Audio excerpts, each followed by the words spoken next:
nearly 4 years.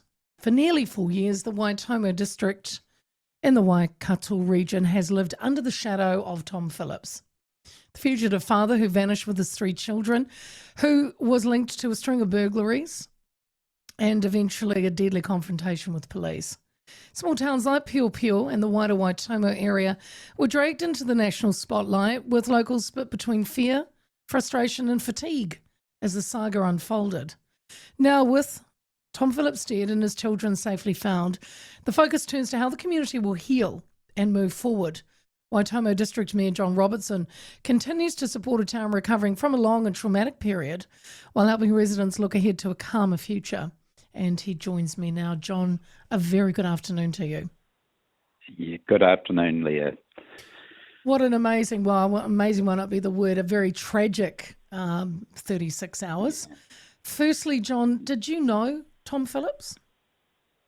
No, I didn't know Tom Phillips, and but you know the family that he was born from is a long-standing family in Maricopa Way, farming family. So yeah, it's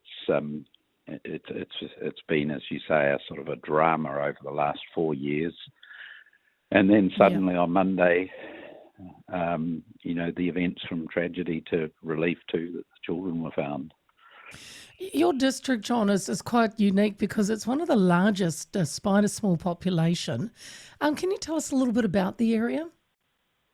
Yeah, look, it's about 3,500 square kilometres, which makes it bigger in area than Hamilton City, Waipa district and Otahonga district put together, so it's vast. It goes up the west coast, so from Mokau really through to the bottom of the Kawhia Harbour, and that's where Maricopa sits.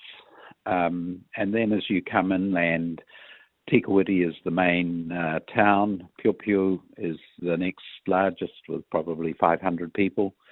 And it's classic hill country, king country, hill country. And if you go out west to the coastal area where the search has been on, that is there's a lot of dockland. I think 20% of our district is in dockland, dock estate. So thick bush-covered pig hunting territory, deer, wild deer out there. So yeah, rugged. It is, and I think it's good to describe it and explain it, John, because, you know, a lot of people over the years have said, you know, why was he not found? For goodness sake, it's bush, it's only bush. But as you've just described it, it is very dense in a lot of places, and it you know, it does cover a wide population part of the country. So that's why, of course, and someone with Tom's experience in the bush all added up to the reason he was undetected for so long. John, how have the locals and the community dealt with the media spotlight? Look, I guess we've been used to that last 4 years, where every 6 months or so there was an alleged sighting or an alleged burglary. So we've been used to the attention suddenly coming on the district, and you know, sometimes police coming down in numbers of cars heading out to Maricopa. This latest episode, I mean, you know, I was devastated. I went into the coffee bar in Pio the morning on Monday as the news broke, and so yeah, just a lot of talk, a lot of worry about the kids.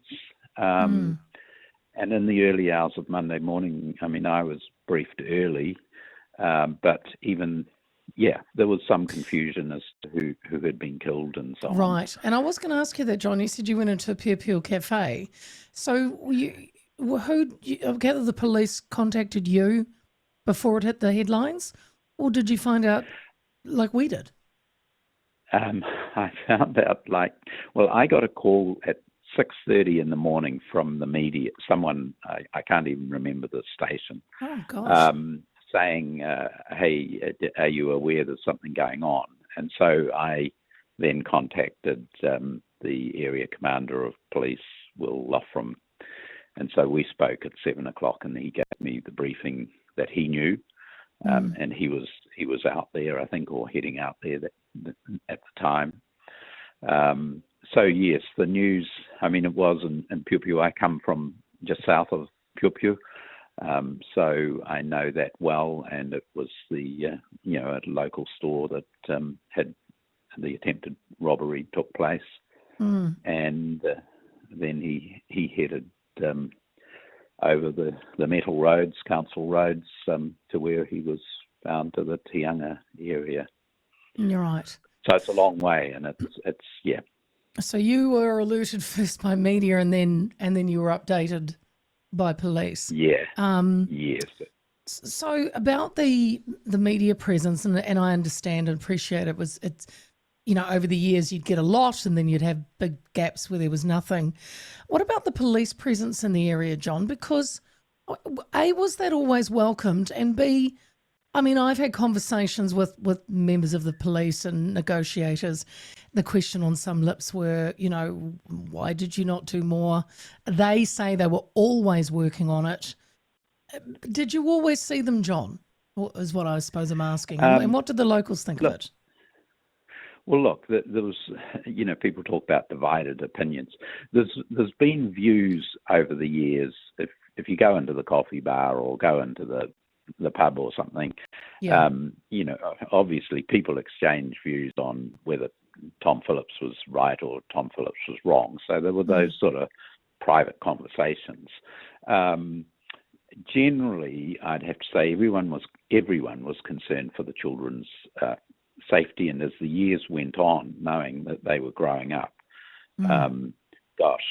real concerns. So police presence wise, we recognise that it's tough country, and I think they've shown some Zoom stuff over the area that he was in. Yeah. You can't see anything from the air. No. That it's so dense. So and of course we love our local cops, and we really support them in the tough work they often do in rural areas alone. And speaking of John, sorry to interrupt. Was that police officer that was shot? Well, he was a local. All I can say that the police haven't released details. They're talking about a Waikato policeman, a constable. So yes, local in a sense, yes. All right, and so you can't really speak about to him. No. Or do you know? No. All right. No, cool. I can't. I've been sworn to secrecy for privacy reasons. No, that's totally fine. John, you mentioned, that the locals, when they talk in the pub or in the cafe or whatever, about whether they didn't support Tom, what he was doing. And over the years, things would have changed. But did you hear personally or maybe through the old community grapevine that, there were people there that said they knew emphatically where Tom was? Did that ever make it back to you? No, I did. Yeah, no, I didn't, and I've said that a number of times to people that even as mayor, and I'm in my 6th year here, and I know the community pretty well. Yeah. I never heard someone say I know where Tom is.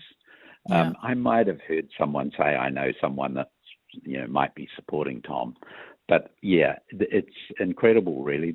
And as the police found out, there was no local knowledge that sort of became half public as to where Tom was or who was supporting him. So that's now, I think, right. One of the focuses of their investigation. Yes, well, I know they are. Did you have a conversation, John, with the Commissioner for Children in Wellington to try and work out a way to get someone in quietly to negotiate? Was that true? Yeah,